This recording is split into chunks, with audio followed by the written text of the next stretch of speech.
70 años de la mayor democracia del mundo, sus fundamentos políticos y económicos, a cargo de Mario López Areu, de la Universidad de Comillas.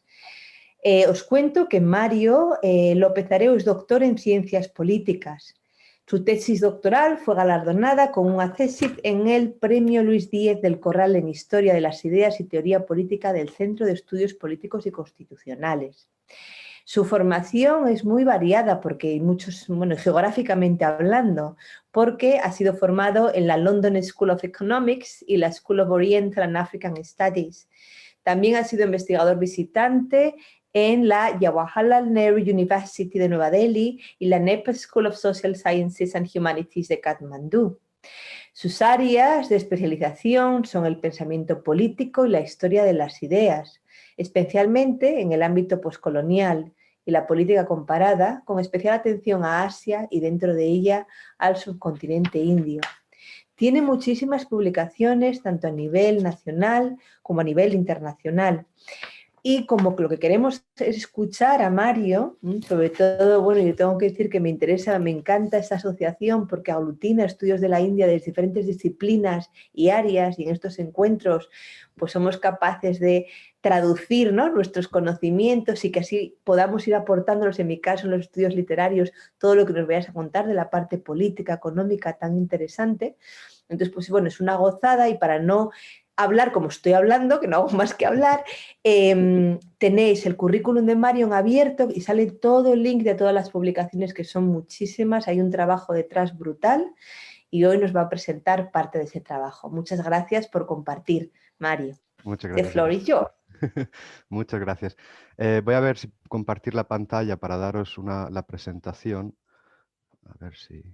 Vale, bueno, lo primero, muchas gracias por la generosa presentación y también pues a la asociación, ¿no?, por invitarme a hablar en este seminario de doctorado, que creo que es muy interesante para todos los que, siempre lo digo, ¿no?, que en España somos poquitos los que trabajamos la India y la labor de la asociación es muy, muy importante en verdaderamente acercar, ¿no?, a los estudiantes a este país tan fascinante y sobre todo promover su estudio a nivel tanto de grado, posgrado, con lo cual enhorabuena por el seminario de doctorado.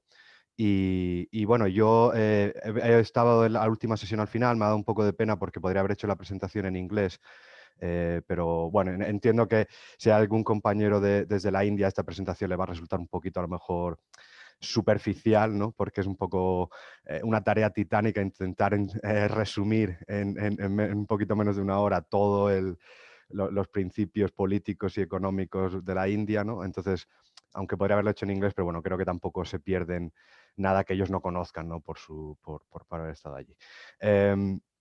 Como digo, esta presentación es bastante superficial, o por lo menos lo que busca dar son claves básicas sobre la evolución de la India desde política y económicamente desde su independencia en 1947.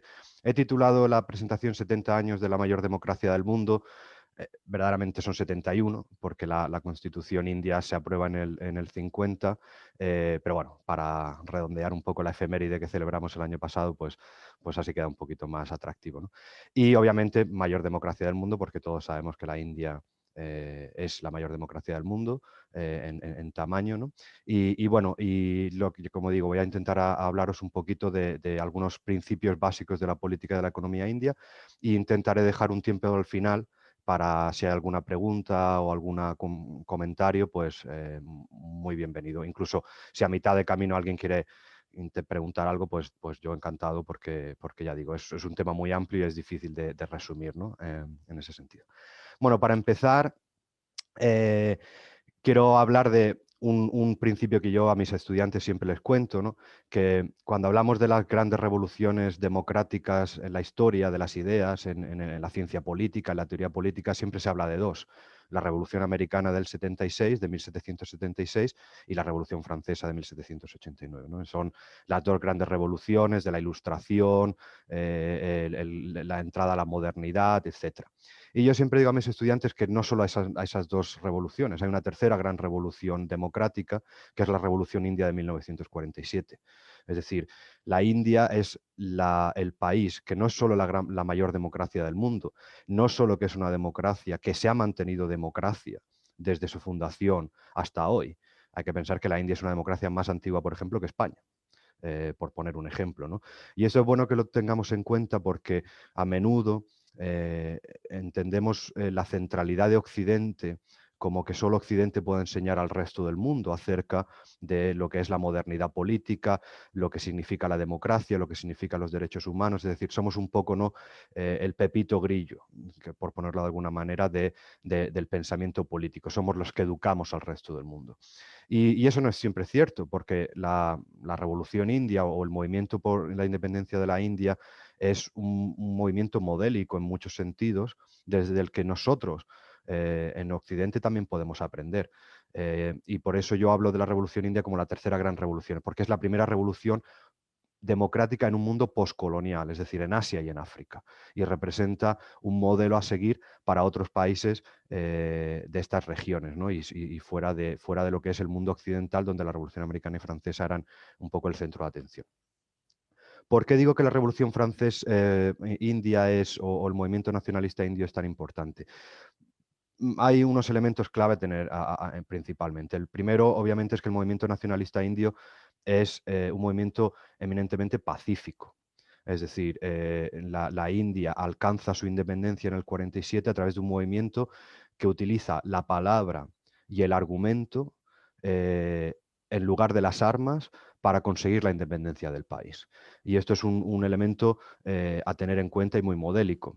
Aquí, obviamente, tenemos dos grandes, hay muchos pensadores, muchísimos pensadores que podríamos hablar dentro del movimiento nacionalista indio. El movimiento nacionalista indio es muy rico, es decir, a menudo pensamos en los movimientos nacionalistas como elementos, como movimientos, digamos, monolíticos.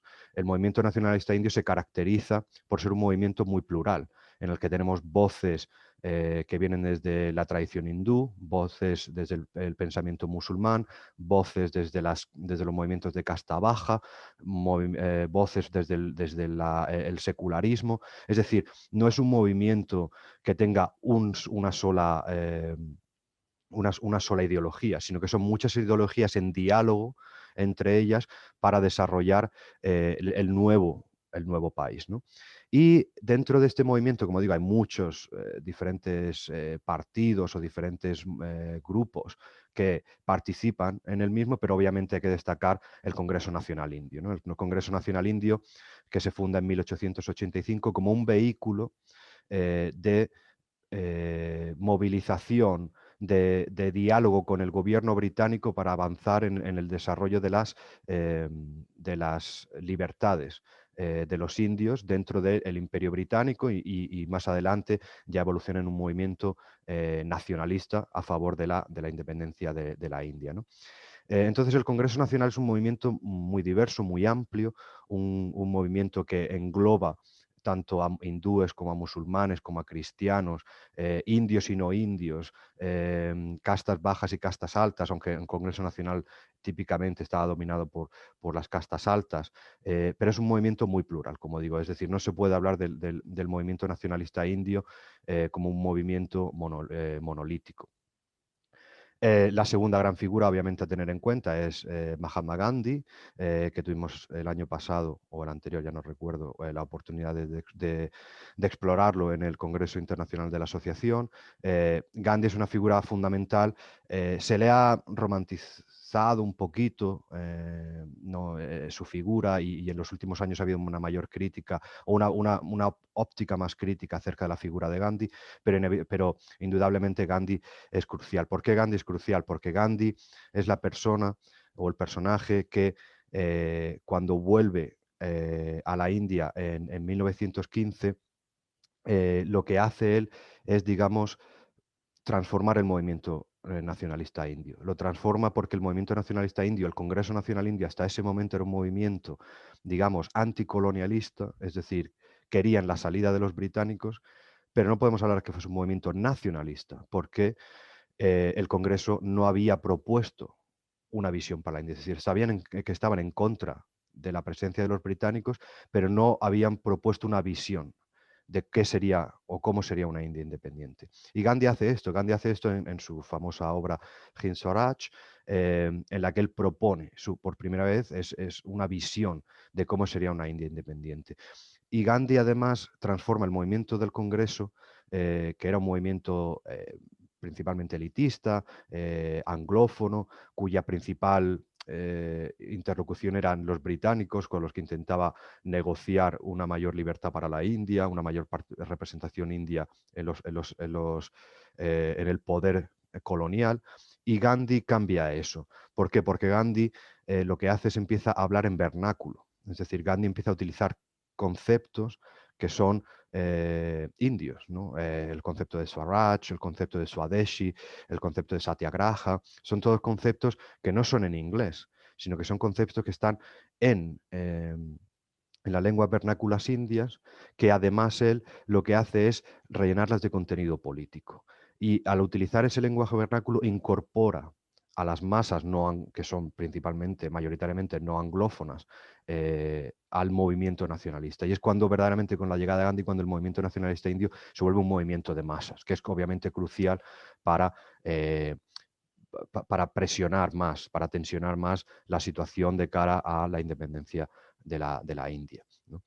Y el tercer elemento a tener en cuenta dentro de lo que es estos primeros años o la lucha antinacionalista hacia la democracia, hacia 1947, obviamente es el elemento del gran trauma, ¿no? El gran trauma que es pues, la partición de Pakistán. Es decir, en los últimos años del movimiento nacionalista, la Liga Comunista de Jinnah pues propone la creación, ¿no?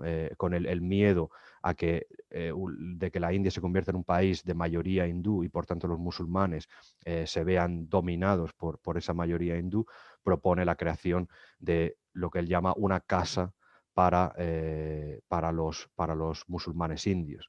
Él sigue hablando de musulmanes indios, la idea de Pakistán como tal no nace hasta muy tarde en los años 30 verdaderamente, en el sentido de un proyecto político, ¿no? Pero la partición con Pakistán, pues obviamente es un gran trauma.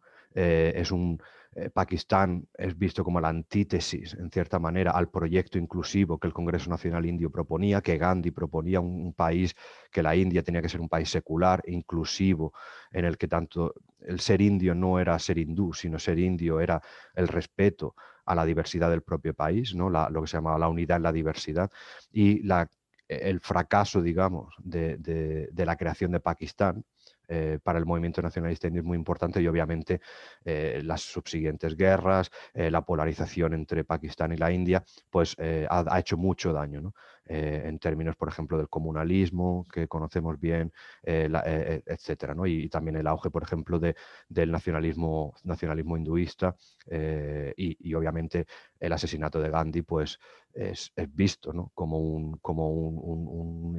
una consecuencia directa de esa partición con Pakistán, ¿no? El asesinado por un nacionalista hindú.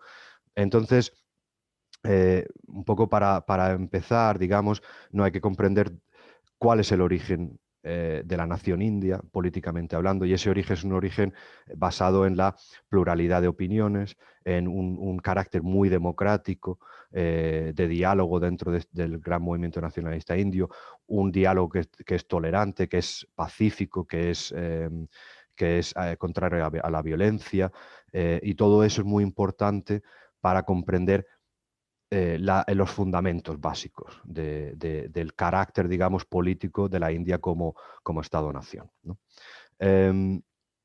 Y eso nos lleva un poco pues, a lo que es la Constitución india, ¿no? La Constitución india es un documento, primero, fascinante, y segundo, fundamental. Toda constitución, ¿no? Para los que somos politólogos, y esto es algo que yo también cuento a mis alumnos, cualquier país, el espíritu de cualquier país se ve en su Constitución, ¿no? La Constitución nos explica cuáles son los principios que gobiernan, los principios fundamentales que gobiernan la naturaleza de ese país.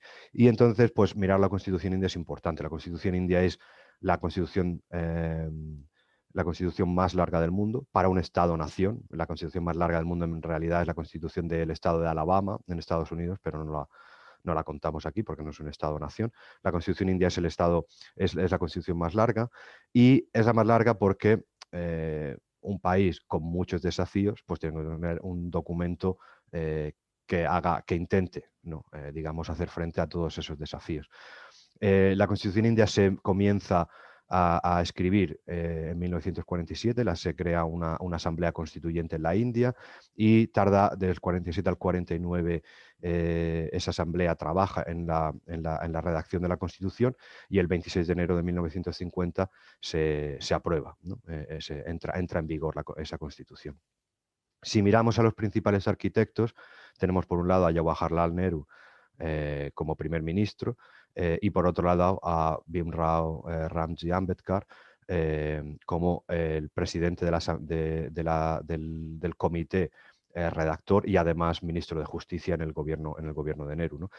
Y viendo que Nehru y Ambedkar son los principales arquitectos, ya automáticamente, en cierta manera, podemos saber cuál va a ser el espíritu de esta Constitución, ¿no? Y es interesante porque, como digo, Gandhi, aunque fue y se le conoce como el padre de la nación india, verdaderamente tiene muy poca, si tiene alguna, influencia en lo que es la creación del Estado indio. Es decir, si miramos a la Constitución india, las ideas de Gandhi no están presentes en la Constitución india. Las ideas de Nehru y Ambedkar, que eran pensadores más cercanos al socialismo, más cercanos al secularismo, más cercanos digamos, a una visión moderna del Estado-nación, son los que, digamos, imponen su visión frente al modelo descentralizado de los panchayats que proponía Gandhi en ese sentido, ¿no? Entonces, un poco poniendo en contexto la figura de Gandhi como un gran movilizador, pero no necesariamente con la influencia en la India post-independencia, ¿no?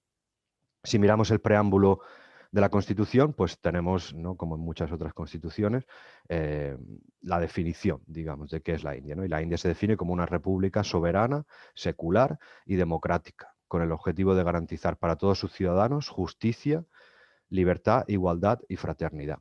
Y aquí ya vemos pues, elementos, ¿no? El elemento de la libertad, igualdad y fraternidad, los principios de la Revolución Francesa, de la que Ambedkar es un gran admirador, el elemento de la justicia, que en la que aquí no lo he puesto, pero incluye el concepto de justicia política, económica y social. Aquí se apunta pues, a la necesidad de transformar, digamos, la India, ¿no?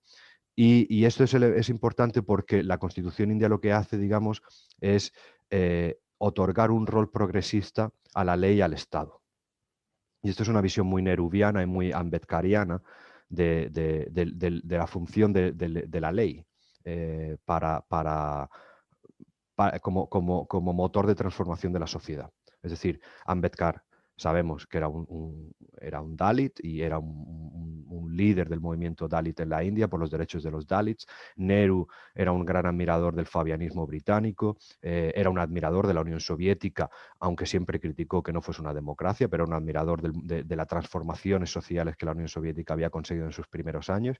Y por tanto ambos consideran que la Constitución y la ley lo que deben hacer es transformar la realidad socioeconómica de la India. Es decir, abolir la discriminación por castas, promover la igualdad y la movilidad social de las clases más bajas y las castas más bajas, imponer el secularismo para garantizar la protección de las minorías musulmanas, cristianas, jainistas, etcétera, frente a la mayoría hindú, la reforma de la ley personal hindú para garantizar los derechos de las mujeres, por ejemplo.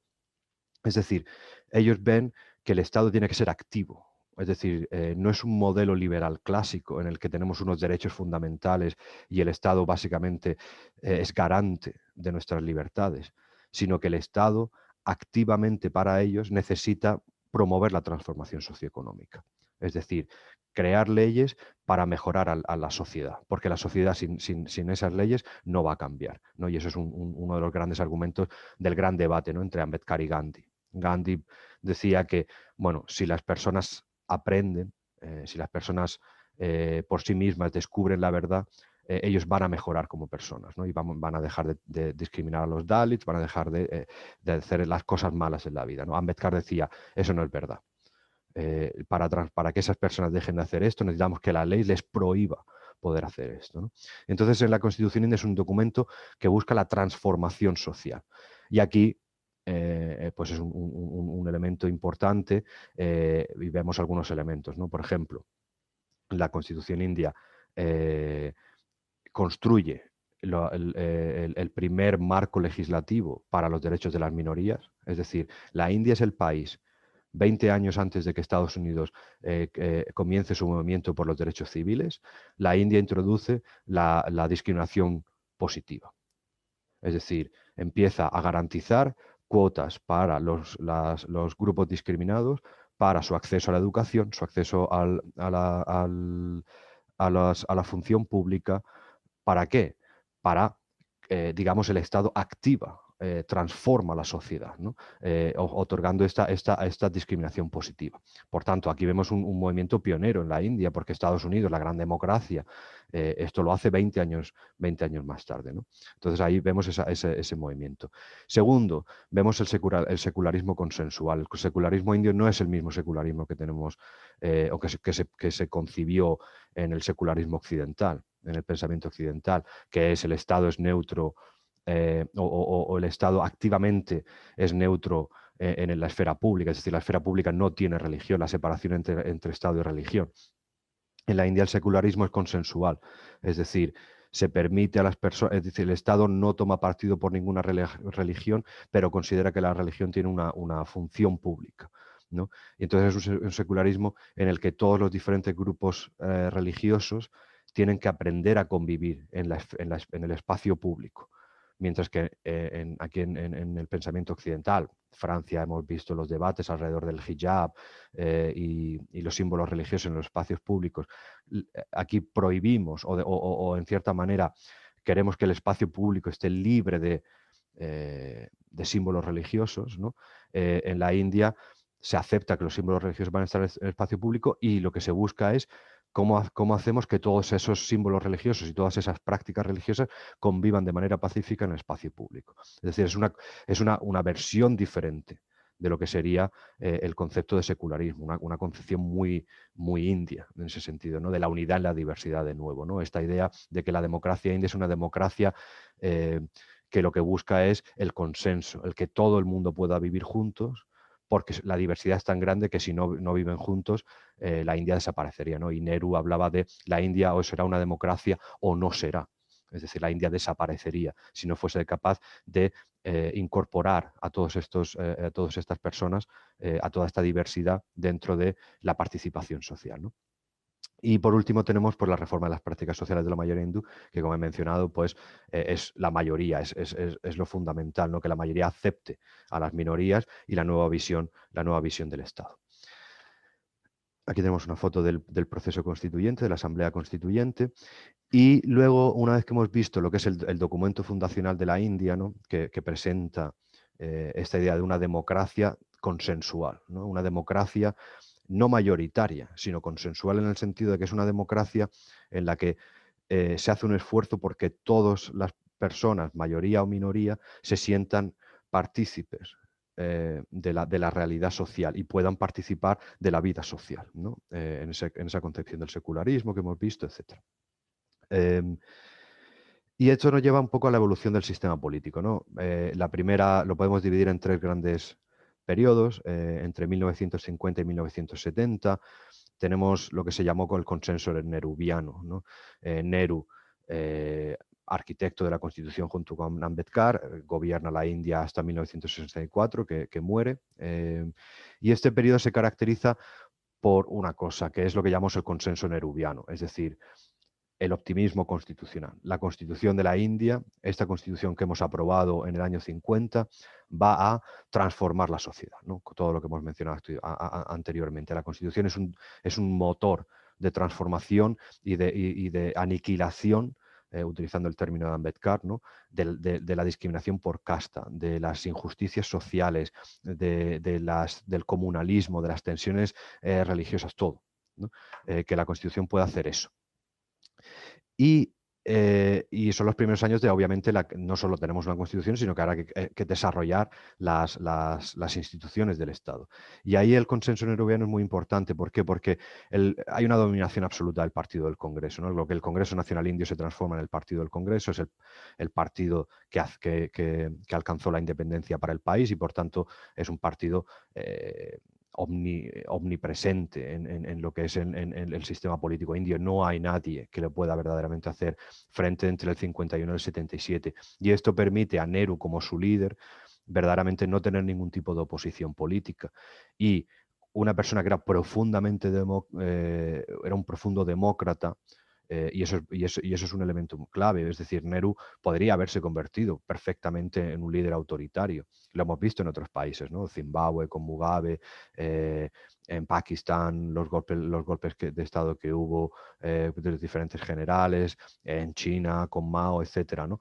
Pero en el caso de Nehru, a pesar de tener un grandísimo poder sobre el país, desarrolla un modelo basado en sus ideas políticas, ¿no? Democracia, entendida de una manera muy amplia, es decir, democracia como igualdad y participación, no solo política, sino económica y social.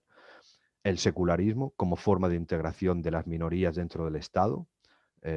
Y por último, el socialismo como modelo económico, es decir, una planificación económica con planes quinquenales, con un peso muy fuerte del Estado, que la columna vertebral del Estado sea la industria pública, es decir, que el capital esté en manos del Estado. No llega a ser comunismo porque hay propiedad privada, pero el Estado juega un papel fundamental en la protección, ¿no? En guiar el desarrollo económico de la India en estos años, ¿no? Entonces, entre el 50 y el 70 tenemos básicamente una India muy estable en la que Nehru desarrolla sus grandes ideas, y esas ideas son básicamente las que vemos reflejadas en la Constitución. Esta idea que hemos hablado de una democracia consensual, en la que la mayoría no impone, sino que la mayoría intenta incorporar a las minorías dentro de la toma de decisiones para garantizar la sostenibilidad de la pluralidad dentro de la India.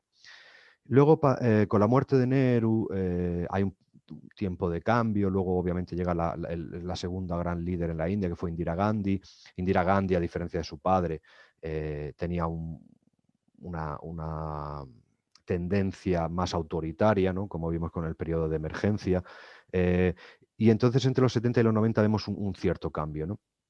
Este segundo cambio se ha llamado lo que es la segunda ola democrática en la India. La primera ola es obviamente la independencia, ¿no? En la que la gente ya puede votar. La segunda ola es una ola en la que la India cambia de una democracia consensual bajo el modelo nehruviano, ¿no? De incorporación de las minorías a la toma de decisiones, a lo que sería una democracia mayoritaria. Y esta democracia mayoritaria se caracteriza,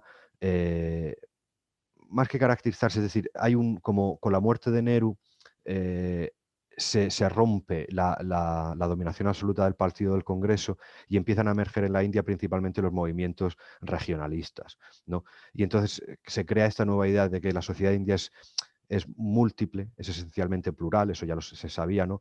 Pero ya no, digamos, esa pluralidad se administra desde el centro, es decir, desde Nueva Delhi, bajo este consenso nehruviano, sino que ahora estos grupos y comunidades de castas, religiones, lenguas, tribus, clases, etcétera, eh, quieren tener su propia representación política, no estar bajo el paraguas del movimiento del Congreso, del Partido del Congreso, sino que quieren crear sus propios movimientos políticos. Y aquí vemos un poco, sobre todo, la fracturación regional, ¿no? El auge de partidos regionalistas en Tamil, partidos tamiles, partidos lingüísticos promotores, por ejemplo, del Telugu,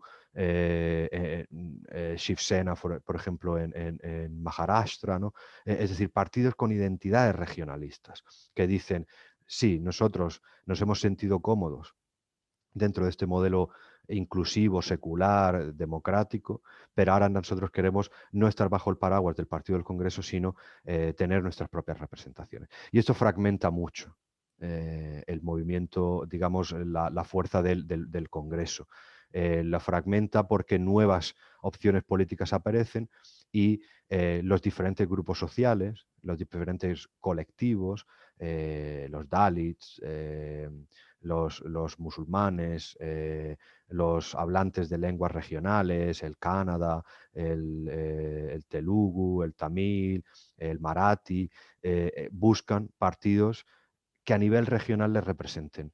Y ayuden un poco, digamos, a la promoción de sus lenguas, como lenguas oficiales, la promoción de su uso en educación, etcétera. Movimientos tribales en el noreste de la India, etcétera, ¿no? Y entonces aquí se crea una fragmentación, y una fragmentación que lleva en el año 77 al Congreso a perder sus primeras elecciones en la India, ¿no? Entonces vemos esa segunda ola democrática. ¿Por qué? Porque pasamos de un control desde arriba del partido del Congreso de toda de lo que es la inclusión o la diversidad india a una democracia mayoritaria en la que diferentes grupos sociales se alían, crean alianzas para promover sus propios agendas, ¿no? Por castas, por lengua, por tribalidad o lo que fuere, ¿no? Y eso, digamos, debilita al Congreso, que ha sido siempre un movimiento, digamos, amplio, ¿no? Un paraguas en ese sentido.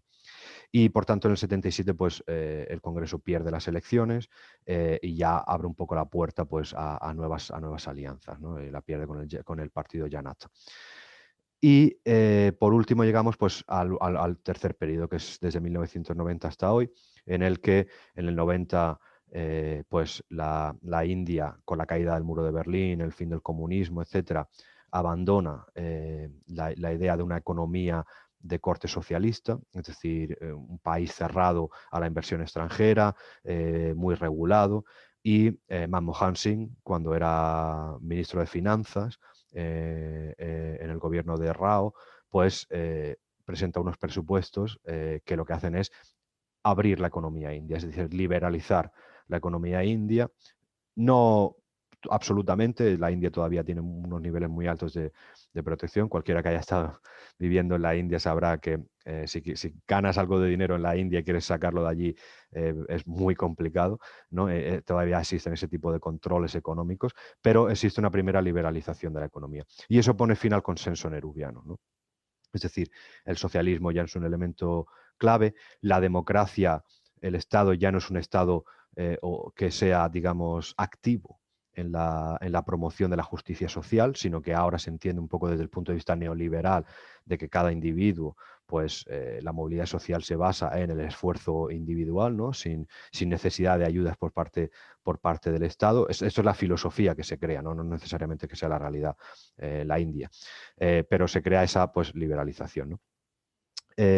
Un elemento clave es la mandalización de la democracia india. Como sabéis, pues la Comisión Mandal en los 80 propuso una revisión de la acción positiva en la India. Esto lleva a la creación de la categoría de OBCs, ¿no? Other Backward Classes. Y esto lo que crea es el comienzo, digamos, del uso por parte de los partidos políticos eh, del patrimonialismo, ¿no? Es decir, si tu grupo me vota a mí, yo voy a hacer que tu grupo pues, se vea representado como una OBC y por tanto adquiera unos ciertos privilegios, ¿no? Y eso pues da pie al comienzo de esa mandalización de la política. Lo que crea es una polarización dentro de la propia sociedad india, una polarización en la que la mayoría, digamos, en el que los hindúes, principalmente de clase media y clase alta, comienzan a organizarse políticamente en contra de la afirmación del consenso nehruviano, ¿no? De esta idea del Estado como garantizador de la igualdad de manera activa, ¿no? A través de la acción de la discriminación positiva, de la intervención en la economía, etcétera. ¿Por qué? Porque ellos consideran, atendiendo a una definición de la democracia como mayoritaria, que si los hindúes son la mayoría, ¿cómo puede ser que sean las minorías las que se beneficien principalmente del sistema político? Que el sistema político está creado para atender los derechos de las minorías y discriminar a la mayoría. Y por tanto eso sería antidemocrático. Es una versión muy burda, obviamente, de lo que entendemos, lo que se entiende por democracia, ¿no? ¿Qué ocurre con esto? Que esto da auge a un nuevo no un nuevo movimiento político, pero un movimiento político que había sido, digamos, neutralizado durante mucho tiempo por el modelo político indio, modelo democrático indio. Y ese movimiento es el nacionalismo hinduista, ¿no? El Hindutva, como se conoce, ¿no? ¿Por qué? Porque el nacionalismo hinduista lo que hace es coger ese miedo o ese sentimiento de agravio comparativo de la mayoría hindú para crearse para sí mismos un electorado, que sería el electorado hindú, ¿no? Como mayoritario en la India. Si antes el partido del Congreso apelaba a una mayoría de corte secular, es decir, nos apoyáis porque apoyáis que todos los diferentes grupos sociales convivan de manera pacífica y nosotros garantizamos eso, ahora los hindúes, con la vandalización de la democracia india y otros elementos, lo que hacen es, el nacionalismo hinduista crea un espacio para sí mismo en el que dice, si los hindúes somos la mayoría, los hindúes somos los que tenemos, o nuestra cultura tiene que ser predominante en la India. Entonces vemos un choque, ¿no? Un choque entre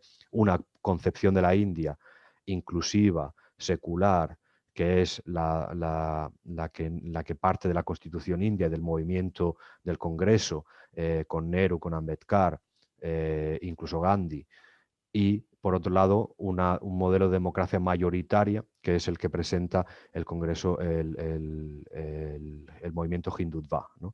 Que es, si los hindúes somos la mayoría, entonces la cultura dominante en la India debe ser la hindú, ¿no? Y ese sería un poco el gran embate desde 1990 hasta ahora. Aquí podemos ver un poco la evolución del voto en la India. Básicamente, pues desde la primera imagen que tenéis es los cuadritos azules, es el dominio absoluto del Partido del Congreso en las elecciones de 1951. En medio tenemos la victoria de la coalición Janata en 1977. Vemos que el Congreso está en azul también, un poquito más, ha perdido fuerza, pero sigue siendo potente. Y luego tenéis la última mapa, es el de las elecciones de 2014, donde el Congreso básicamente prácticamente desaparece y el naranja es pues la presencia del BJP, ¿no? Del Bharatiya Janata Party. Entonces vemos esa evolución dentro del sistema político indio. Para ir terminando, pues quería también, ¿no? Hablar un poquito de Hindutva y de la transformación de la idea de la India, ¿no?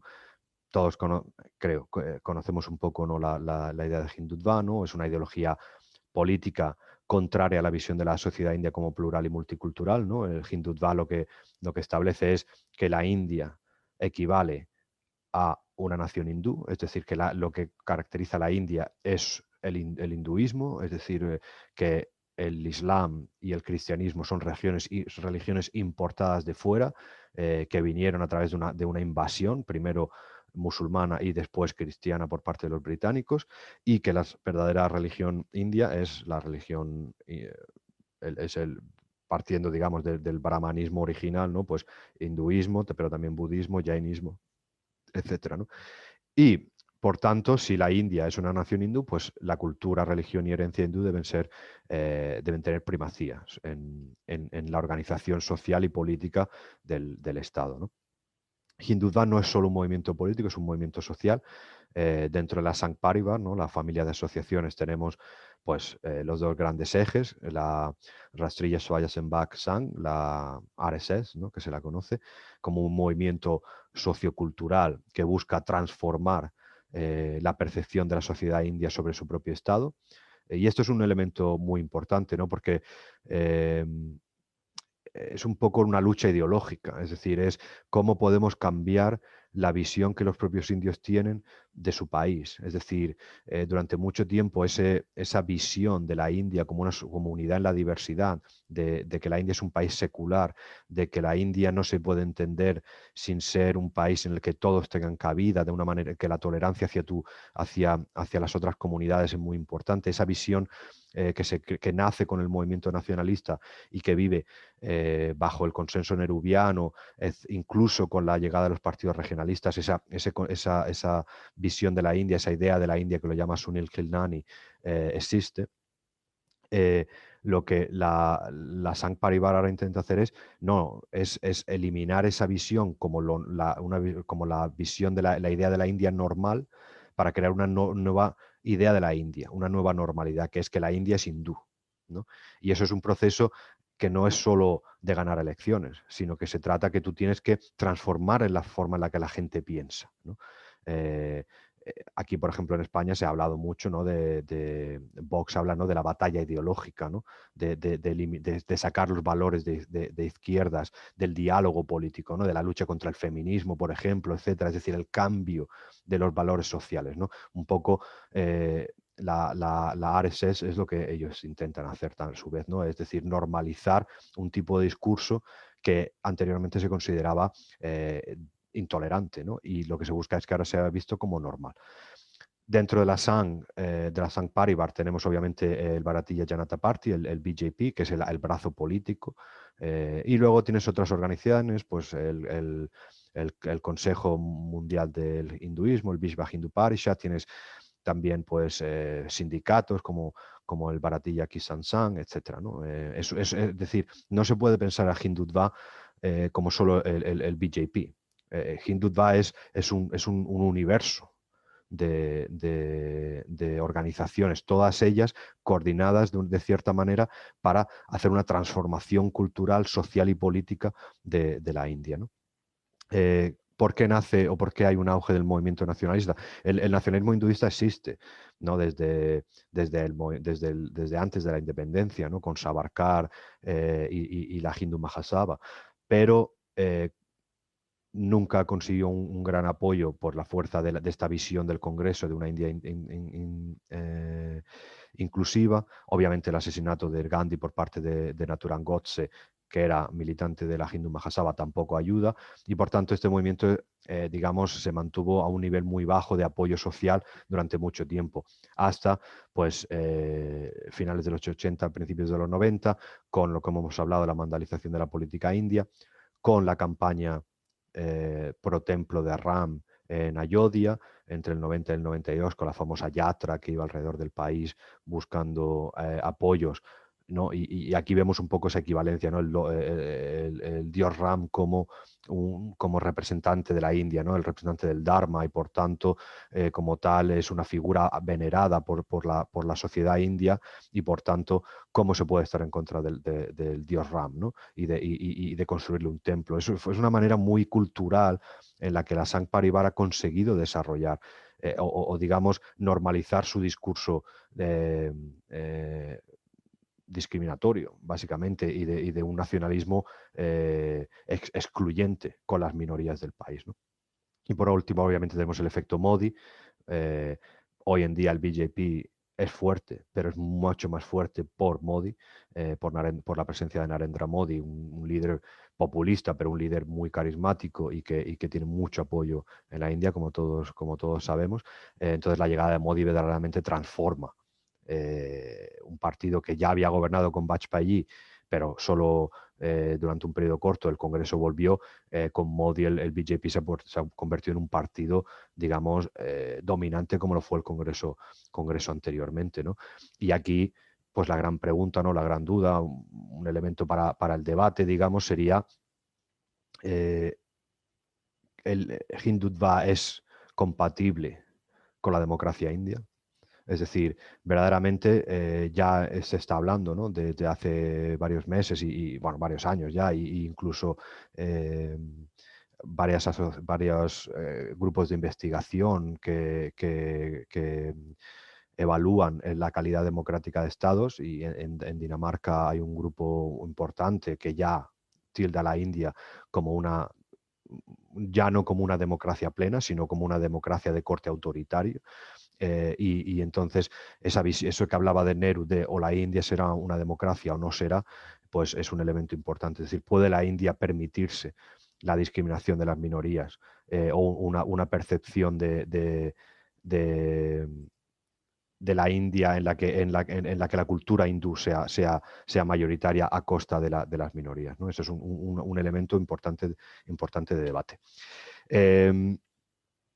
Y para terminar un poco, pues algunos apuntes a futuro, ¿no? Oportunidades y riesgos para el país.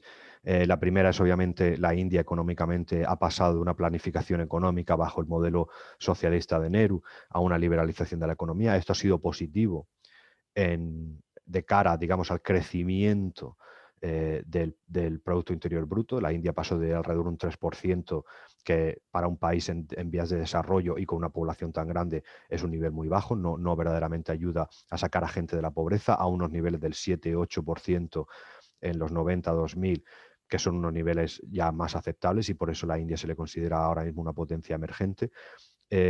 Pero obviamente, como todos sabemos, el Producto Interior Bruto puede crecer, pero la realidad es que ese crecimiento puede ser desigual, es decir, que no beneficie tanto a los poderosos como a los pobres. Y la India, sabemos que en la India hay más pobres que en toda África junta, ¿no? Entonces, el elemento de la redistribución económica, pues obviamente en la India es muy importante. Y esto con la liberalización se ha visto, pues, por ejemplo, en las últimas manifestaciones de los granjeros, ¿no? De los campesinos en la India.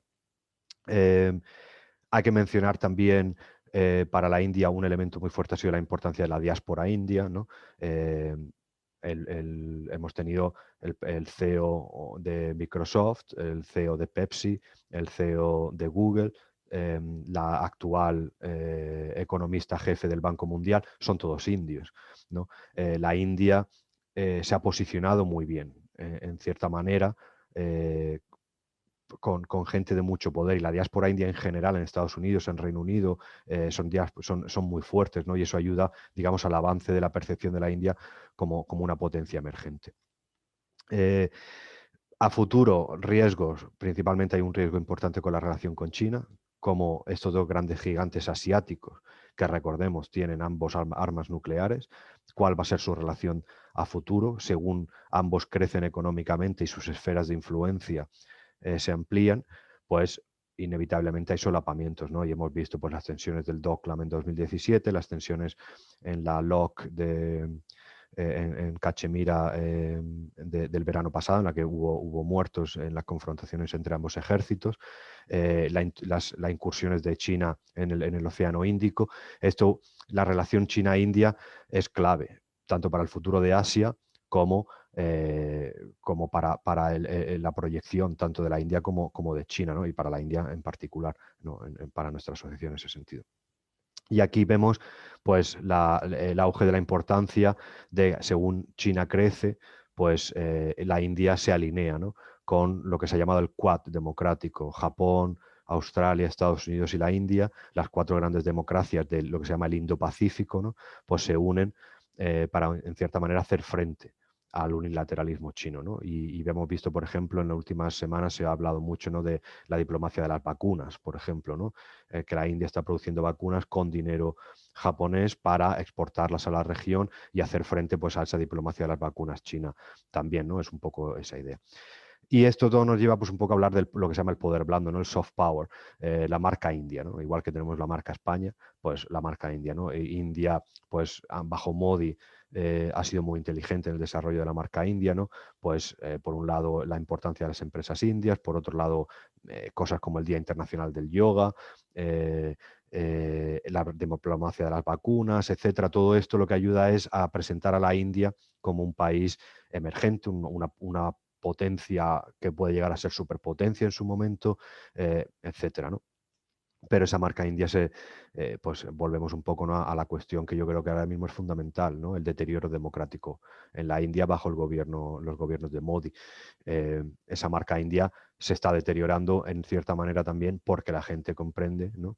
Que hay una discriminación clara hacia las minorías en la India actual por el gobierno actual, y una transformación identitaria en la India, ¿no? Entonces, la India tiene mucho potencial económica y políticamente, va a jugar un papel fundamental en la estabilidad regional en Asia frente a China, pero a nivel doméstico, pues las políticas de Modi y gente como el ministro de Uttar Pradesh, ¿no? Yogi Adityanath, etcétera, pues no ayudan, ¿no? A que la India siga siendo percibida, como hemos apuntado al principio, como la mayor democracia del mundo, en ese sentido, ¿no? Y bueno, eso es todo lo que quería contaros.